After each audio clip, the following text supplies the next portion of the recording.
Accueillons notre invité, Malik Haït Aoudia. Bonjour. Bonjour. Merci d'être avec nous sur ce plateau. Vous êtes psychotraumatologue et chargé de recherche à l'Institut de victimologie de Paris. Si l'on s'en tient aux témoignages de ces familles que l'on vient d'entendre, leur prise en charge a été réellement invraisemblable. Oui, en tout cas, de ce que j'ai pu entendre dans les témoignages des familles des victimes, il est indéniable que la question se pose. À savoir qu'aujourd'hui, il y a une colère qui est exprimée par ces familles pour dire à la fois le choc qui est le leur. Donc ça c'est une chose, mais ils pointent des manquements lorsqu'ils disent qu'ils n'ont pas eu de soutien psychologique dans des moments aussi difficiles. Cela mériterait au moins qu'on s'y penche de plus près, de comprendre vraiment cette situation, de voir ce qui en a été réellement. D'autant plus qu'aujourd'hui, on dispose de moyens considérables. Nous avons des ressources, nous avons des gens formés, des psychologues, des cellules d'urgence médico-psychologiques, qui peuvent venir dans tous les coins de la France soutenir des familles dans très rapidement. Et il n'y a pas de prise en charge idéale, on imagine, mais de quoi ont besoin les personnes dans de telles circonstances? Je pense qu'il n'y a pas de prise en charge idéale. En revanche, la gestion de crise ne s'improvise pas. Une gestion de crise est quelque chose qui est préparé au préalable. Dans une gestion de crise, bien sûr, tel que son nom l'indique, c'est une crise. Ça veut dire qu'il y a toujours des choses qui vont échapper. On ne pourra pas tout contrôler. Néanmoins, il y a des choses qui sont connues dans une gestion de crise. La mise à disposition de ce qu'on appelle les ressources humaines et matérielles. Par exemple, pour ces familles-là, c'était la question de leur prodiguer un soutien. Le soutien, il n'est pas là pour atténuer ou c'est pour permettre à des familles endeuillées de pouvoir vivre leur deuil, le choc qu'ils sont en train de prendre de plein fouet, notamment dans des périodes comme celle-ci, à savoir les fêtes de Noël, c'est un quart scolaire, etc., etc.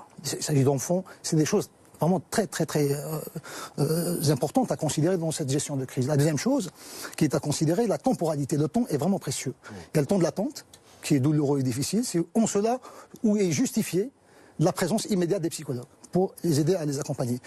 N'oublions pas que le temps de l'annonce est le premier instant où les familles vont prendre une nouvelle confirmant que cette réalité difficile à admettre est bien réelle. Et c'est en cela où la question de l'annonce, par exemple, est une des parts de la gestion de crise qui est vraiment très importante. C'est à savoir, la gestion de l'information d'une annonce est quelque chose qui se prépare. Ce qu'on appellerait la personne désignée, dédiée, on ne le choisit pas au hasard. On sache dès le départ qui doit annoncer. On doit savoir comment, par quel canal, par quel moyen on va annoncer. La colère qui s'ajoute à la douleur des proches, des familles, ça a forcément des conséquences sur leur état psychologique, tout comme d'ailleurs la période de Noël. Oui, tout à fait. Et la colère est une émotion constituante de notre humanité. C'est quelque chose qui est utile dans la vie et fonctionnel, et c'est pour ça qu'on a cette émotion de colère. Mais là, on parle de surcolère provoquée par ces manquements présumés. Il y a une colère, par contre, il faut savoir qu'il y a des colères qui sont constructives, positives, il y a des colères qui sont négatives, destructrices. Une colère, lorsqu'elle est, comme vous le dites, montre qu'il y a eu des choses qu'on n'a pas pu recevoir, bien sûr, rajouterait à votre état. C'est que vous avez été privé de quelque chose qui pouvait vous aider à un moment où vous en avez le plus besoin. On a des proches des victimes qui pointent du doigt le Premier ministre, le préfet. Est-ce que les autorités aussi doivent être formées dans cette prise en charge des proches de victimes? Je pense que, je rejoins tout à fait ce que vous dites, je pense que, notamment depuis les événements de ces dernières années, que la question d'être formé pour faire face à la gestion des situations de crise comme celle-ci doit se poser à tous les niveaux, vraiment à tous les niveaux. Et lorsque je dis ça, c'est par le fait aussi qu'on sait aujourd'hui qu'il y a des situations, comme le posait votre collègue, à savoir que lorsqu'on fait une bonne gestion d'une information d'annonce difficile, on n'enlève pas le côté difficile de la situation, mais on va éviter ce qu'il y ait des complications.